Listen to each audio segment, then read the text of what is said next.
तार लेखा तार खाई हिसाब रे मका चाष आगु चलते रहला जने जंती बिकला जने जोंटा करला सरकार के मते तार पर गुरुत्व नहीं देते रहला मगर एबे हमें तमन जन 3 दिन इति भाषा पडलास इति सोयलास इति खायलास इति जागे किनारेला सरकार रो चेता पोसेला हमर आज मीटिंग हे रहला सरकार आज हमके प्रतिश्रुति देला 31 तारीख के लिखित आकार में देसी सब कथा हमर छिड़ी गला छे हमर एडीएम महाशय आसिरला जिला प्रशासन तरफ टीम आसिरला हमर 10 लाख क्विंटल मका जिला प्रशासन उठाइसी 10 लाख हमर जनवरी प्रथम सप्ताह बोला 3-4 दिन पूर्व उठाइसी अरे क्विंटल के 2000 टंका हमके क्विंटल पिछा देसी आइती ताको सब खर्चा ताको राय ट्रांसपोर्टेशन आए बस्तार पैसा ताते आइसी बोले पाका पाकी हमके क्विंटल पिछा धरी निया जदी सब पैसा मिसता बोले 2060 टका 70 टका हेता एणे करी आमे निष्पत्ति नेलो सब हमर चासी नेता जनमन में आइती बसरेला जे आमे ई अनशन के आज राती नु एबनु बाहन कर जिला प्रशासन चाषी क्विंटल पिछा 2000 टंकार मका किणवा प्रतिश्रुति देवा 3 दिन पर हटिला रास्ता नवरंगपुर जिलार 3टी ब्लॉक में स्वाभाविक है गाड़ी चलाचल नवरंगपुर जिले में मका धानर अभाव विक्रिय धान मंडी को तुरंत कार्यकारी करने सह मकार उचित मूल्य दाबी में उमरकोट रायघर झरिगां चंदाहांडी कृषक महासंघर रास्तारोक आंदोलन चली तृतीय दिन विलंबित राति प्रशासनिक अधिकारी और चाषी नेता मध्य आलोचना होता पर आंदोलन प्रत्याहार करागला बोली सूचना देले प्रदीप माझी वर्तमान धान मंडी स्वाभाविक होइतिबा बेले मकार मूल्य 2000 टंका प्रति क्विंटाल चाषी किणा जिवो बोली प्रशासनिक अधिकारी चाषी नेता प्रतिश्रुति देथिले पर चाषी नेता आंदोलनरत चाषी नेता सूचना देथिले पर चाषी संघ पक्षर आंदोलन प्रत्याहार करा जायछि प्रशासनिक अधिकारी और चाषी नेता सह आलोचना होइतिले मध्य प्रशासन पक्षर गणमाध्यम को प्रतिक्रिया मिल पारि नाही अन्नदाता चाषी मान तरफरु मका रेट पाइबापी उचित मूल्य पाइबापी और दान मंडी रे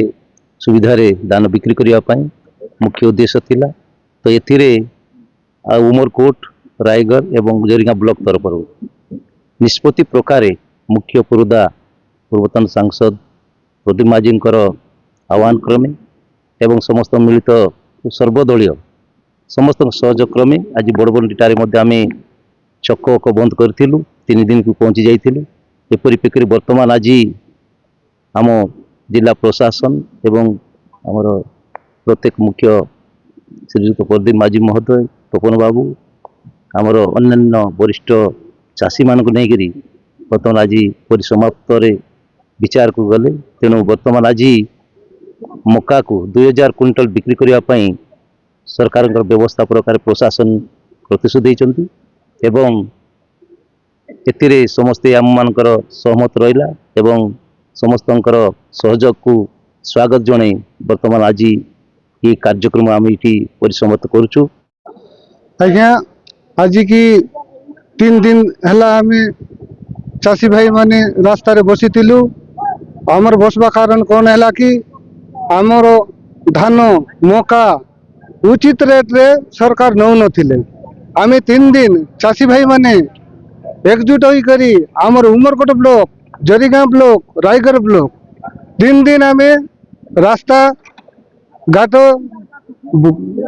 गाड़ी घोड़ा जांप करबारू सरकार आज आमर कथा चाषी मान कथा शुणी आम मका को 1650-1700 रे आम बिकुतिलु नौतिले आज सब डिसाइड ही गला आम चाषी भाई माने को 2000 टंका रे किणिकरी मका नहीं जीवे चाषी भाई मका को सीधा पाई आम चाषी भाई मन बेसी खुशी हो झरिगां उमरकोट एवं रायगढ़ चाषी महासंघर जो आंदोलन 3 दिन धरी लगातार चली आज गोटे आम निर्यास पहुंचीचु निष्कर्ष पहुंचीचु जिला प्रशासन सहित एक लंबा आलोचना है एवं से आलोचना रे जिला प्रशासन राजी होती जे 2000 टंका मिनिमम 2000 टका प्राइस रे 10 लाख क्विंटल मका 3टी ब्लॉक रु से उठेबे एवं एक्सक्लूडिंग ऑल एक्सपेंडिचर माने सीधा सड़क आमर चाषी भाई हाथ को 2000 टका 2000 टका ताଙ୍କ हाथ को जीव एणुक जिला प्रशासन को बहुत बहुत धन्यवाद जे आम चाषी भाई मान जो 3 दिन है अक्लांत परिश्रम करी खरा वर्षा खरा शीत काकर रहीकि ये जो आंदोलन करते सफल होती तत्संग संग पुलिस प्रशासन को बहुत बहुत धन्यवाद देवा चाहूँ आम सहित बहुत कोऑपरेट कले तत्संग संग सामाजिक बंधुगण मान बहुत बहुत धन्यवाद एवं आम चाषी भाई जो मैंने लड़ुआ नेता एवं नेत्री माने जो माने कि ये आंदोलन को सफल कराइले से चाषी महासंघ तरफ अशेष अशेष धन्यवाद दि जाए आमर दुईटी आलोचना 2 राउंड आलोचना संपूर्ण भाव विफल होता एणुक आम आज जिला प्रशासन तरफ एवं आम चाषी नेता मान तरफ आम चिंता कलु जे आम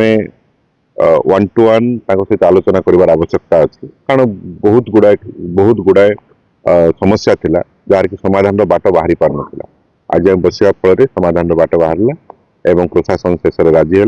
बर्तमान चाषी मैंने ये गोटे क्विंटाल पिछा 2000 टका सीधा सड़क हाथ को जीव निश्चित भाव में बर्तमान मार्केट रे 1700 ରୁ 1800 टका भितर रेट अच्छी मैंने सीधा सड़क 200 टका से क्विंटाल पिछा पाइबे एवं जनवरी मासर प्रथम सप्ताह जिला प्रशासन एजेंसी द्वारा लिफ्टिंग करबा स्टार्ट करे तो आम भितर समस्त आलोचना होती से टोटाल प्रोग्राम लिखिक आनी कौन केमती करेंगे मका किपर उठो धान किपर भाव में लोक उठेबे माने मंडी उठो और सार समस्या समाधान लिखिक आनी आम समस्त तथ्य आम निकट पढ़ी शुणेले आम से सहमति प्रकाश कलु आमर किसी दाबी था निकट रखिलु से किसी प्रशासन तरफ वार्ता थिला संवाद थिला आमको शुणेले और उभय पक्ष म्यूचुअल अंडरस्टैंडिंग रे सहमति रे ये समस्या आज समाधान होती आंदोलन अवसान घटी नवरंगपुर शहरी विषय रिपोर्ट नवरंगी लाइव। गोटे गोटे